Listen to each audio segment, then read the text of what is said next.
Oh, you wearing stance? You got the esports. Howdy, your sensei. I was watching Napoleon Dynamite last night. Oh, wait, sorry. Hi, my name's Toronto Joe. I'm the organizer for Get On My Level, and Toronto is my favorite city in the world.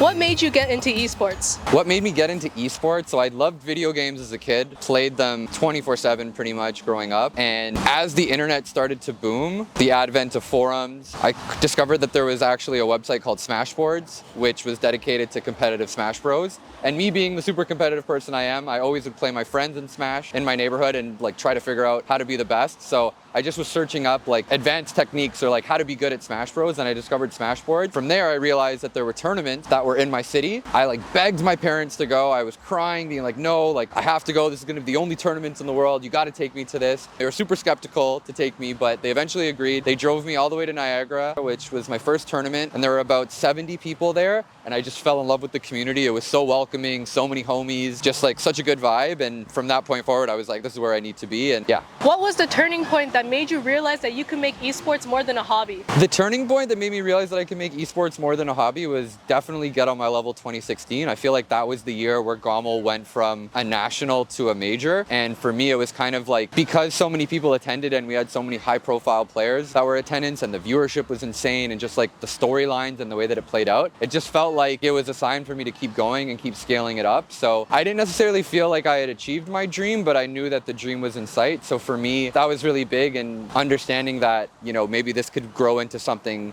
bigger than what I initially anticipated.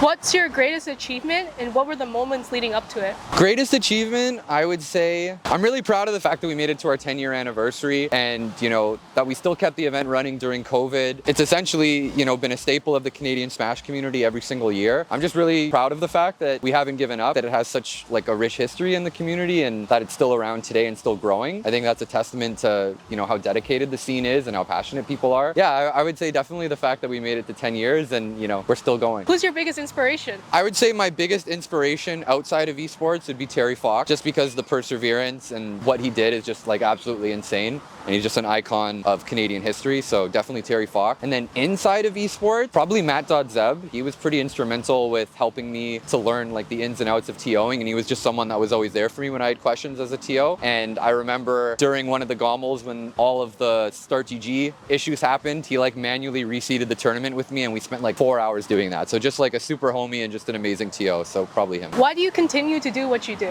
Why do I continue to do what I do? Because I love it. I'm like unbelievably passionate about it. Like I wake up every day super excited to plan events and to host events. And yeah, it's just like the payoff of bringing people together and having people have a good time and helping be the connector for so many different people in so many different worlds. Yeah, that means a lot to me. What's your favorite place in the city? My favorite place in the city, definitely Garden of the Greek Gods at the exhibition grounds. Yeah, let me take you guys there.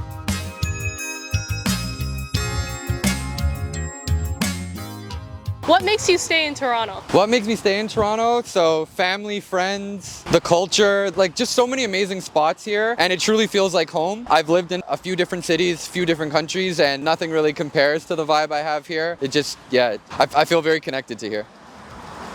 What's the origin story of you in this spot, and why do you love it? The origin story of this spot, so after GOML 2016, in the Queen Elizabeth building, which is just across the street from here, I had to come back to the venue for post-wrapping on the event, and I stumbled upon this place on my way out, and I was just like completely awestruck by it. I had no idea it was here. The fact that, you know, not only are the super cool statues here, but just like so much nature around it, it just ended up kind of evolving into like a sanctuary for me. I come here to think, I come here to work, come here to chill. After GOML 2016 was when I felt like the dream was starting to really materialize and become a reality in terms of making this more than just a hobby. When I come to here, it's almost like a place of inspiration for me, a place of motivation, reminds me of like what is most significant to me, what's most meaningful to me. And yeah, I just feel really safe here and it feels like home. Which one's your favorite? My favorite, so funny enough, all my friends that I take here for the first time assume that this would be my favorite one because this guy, Pan, is the master of fun and games. He's kind of like the TO of this like little area.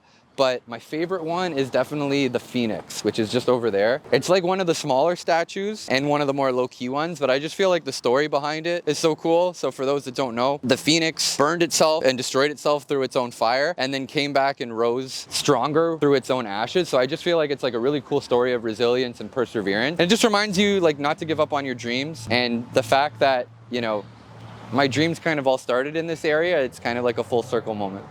What does GOML mean to you? What does GOML mean to me? As crazy as it is like to say it out loud, like I was thinking about this, it's kind of like my life's work, honestly. I've been doing it since 2014 when I was in my early 20s. Now I'm 33 years old. Like I've kind of grown up with it in a way. So to me, it just means like part of my life story, community, family. Met so many cool people through this event. I would just say like it just symbolizes like all my passions, everything that's significant and meaningful to me. Like it kind of means everything to me in a way. How has the city shaped you as an organizer and a person? I would say that Toronto shaped me as an organizer and a person in the sense that it's just such a welcoming and diverse place. The kindness of the people here is second to none. The multiculturalism is so cool. The food scene here is amazing. The entertainment scene here is amazing. The people are so cool. It's just helped me become the person I am.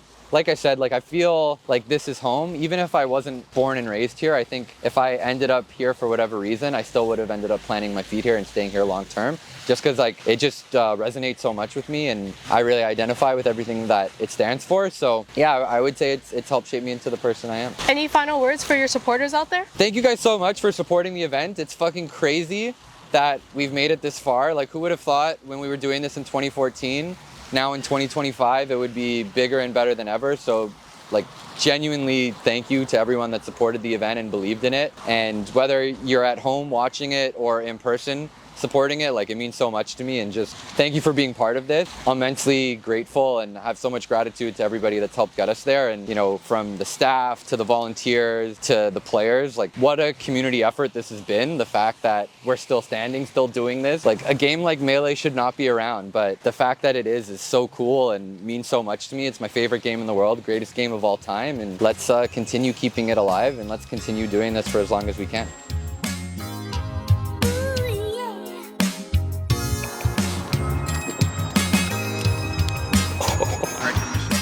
Is that the guy that's always in the robe? I don't know if he's in a robe or not. He just sits like there. Robe and slippers? Maybe, and he goes, oh, Asian invasion.